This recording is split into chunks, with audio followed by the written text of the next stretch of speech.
Amantha, do you want to come on? Hello. So my question is, so at the pre-seed, if you don't have a lead, and you're raising on a safe, like who or how do you set the valuation cap?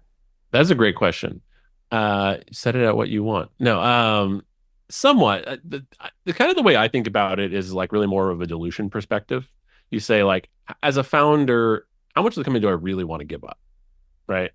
And I know this sounds like a bit backwards, but if you say, hey, I want to do 20% and realistic 20% dilution, and I realistically need $1 million to do what I'm going to do, then that backs out at like a 5 million, right? And I'm not saying that that's like, oh great, like every company is worth $5 million, right? Like if you don't have any traction, I'd say that 5 is probably a good baseline, and that you probably should have a little bit lower cap than that, because maybe you're pre-revenue or pre-product. Like I have an art like a little rubric that I put together and we can share afterwards to kind of help with this. But I kind of like just trying to help people anchor. It's like if you need $2 million to do what you need to do and you don't want to dilute more than 20%, then you need to justify to people that you can raise that valuation, right?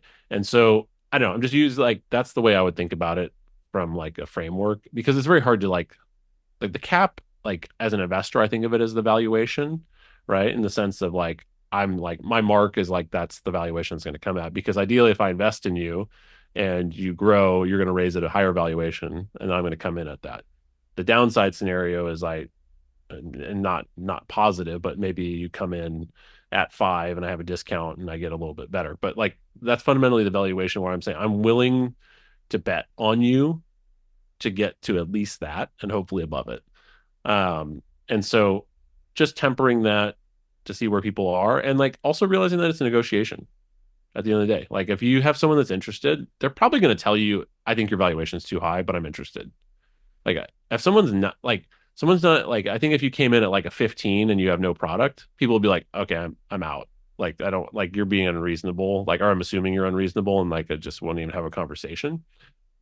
But if you have like in the ballpark, I'll probably like nibble around the edges. We'll say like, you know what, let's bring it like add bigger discount or maybe, something like that. If people are interested, they'll tell you. I think that's the thing in fundraising. I just, even for myself to remind myself, is like you spend your time convincing people that are already interested, not the people that are skeptical.